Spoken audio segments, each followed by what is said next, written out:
नमस्कार दोस्तों, सिंह साहब पोल्ट्री फार्म में आपका स्वागत।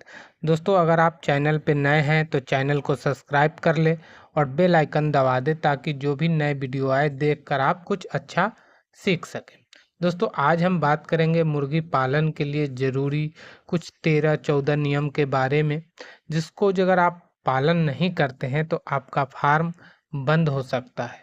जो सरकार की तरफ से जो गाइडलाइन जारी किया गया है, इसके बारे में हमें जानकारी होनी चाहिए। तो दोस्तों, चलिए वीडियो को शुरू करते हैं।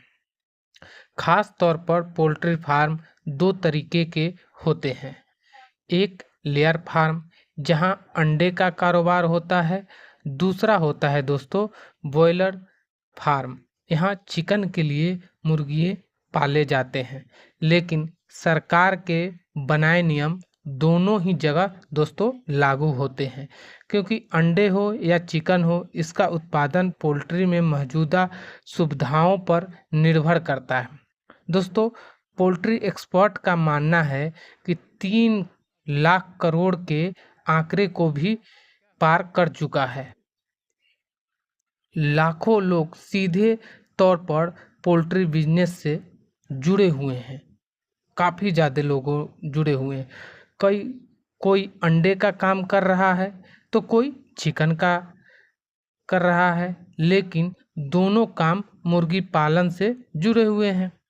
बैकयार्ड और कमर्शियल मुर्गी पालन के लिए सरकार के तरफ से गाइडलाइन बनाई गई है।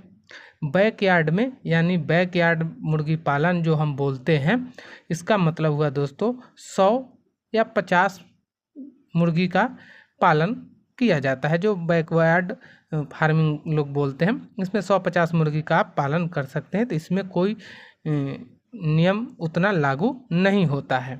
लेकिन कमर्शियल फार्मिंग आप करते हैं तो इसमें आपको गाइडलाइन के मुताबिक चलना पड़ता है। तो दोस्तों,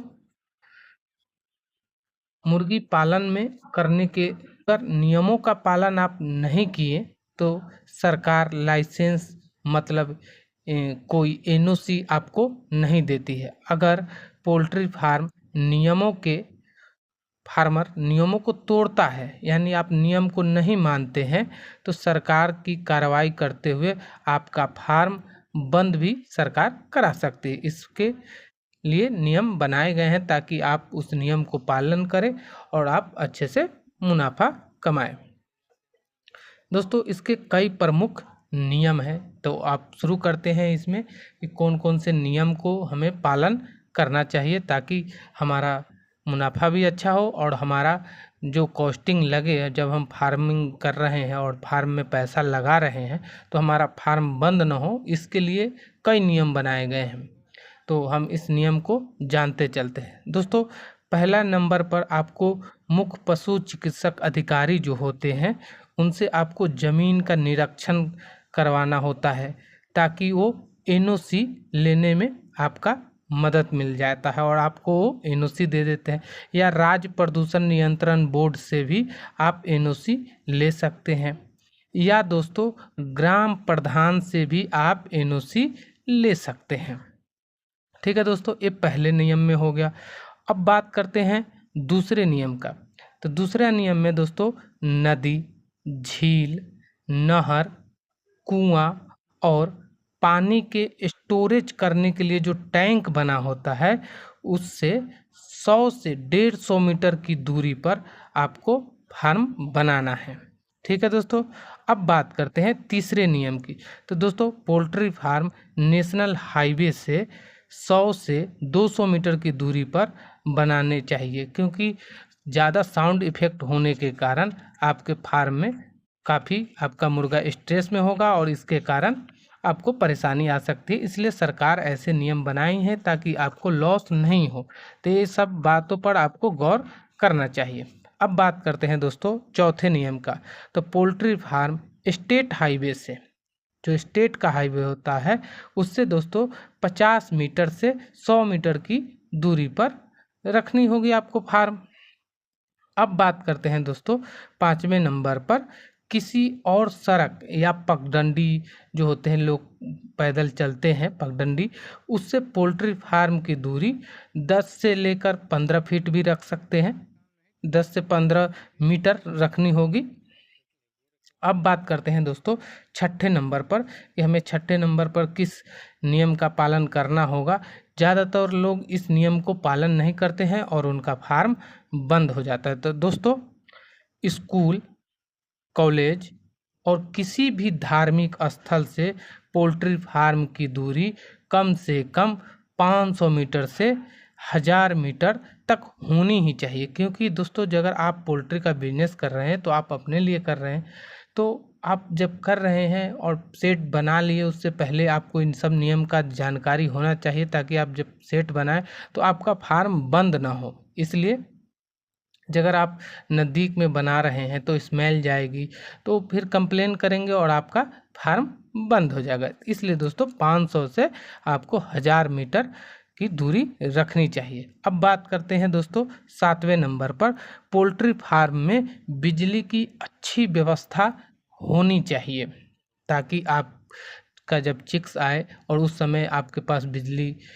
नहीं काम कर रहा है, व्यवस्था नहीं आप वैसा बना रखे हैं, तो आपको फिर बाहर से जनरेटर लाना होगा, अनेक प्रकार की समस्या आएंगी और आपकी चिक्स की मोर्टेलिटी होगी। तो इसलिए सरकार अच्छी व्यवस्था के लिए आपको नियम बनाए गए हैं। अब दोस्तों बात करते हैं 8वें नंबर पर, पोल्ट्री फार्म में स्वच्छ पानी की व्यवस्था आपको सर्वप्रथम करने की आवश्यकता होती है। ठीक है दोस्तों, अब बात करते हैं 9वें नंबर पर, जिस जमीन पर आप पोल्ट्री फार्म बना रहे हैं उस जमीन को समतल होना चाहिए दोस्तों। ठीक है। अब बात करते हैं दोस्तों 11वें नंबर पर हमें क्या करना चाहिए।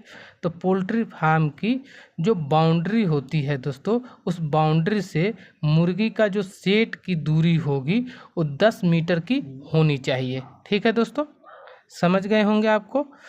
अब बात करते हैं दोस्तों 11वें नंबर पर, जो मुर्गी का सेट की जाली होती है जो बाहर वाली साइड की, वो उत्तर से दक्षिण में होनी चाहिए, यानी उत्तर होनी चाहिए और दक्षिण होनी चाहिए, और पूरब और पश्चिम में आप दीवार दे सकते हैं, ये बेहतर होता है। ठीक है दोस्तों, अब बात करते हैं 12वें नंबर पर हमें क्या करना चाहिए।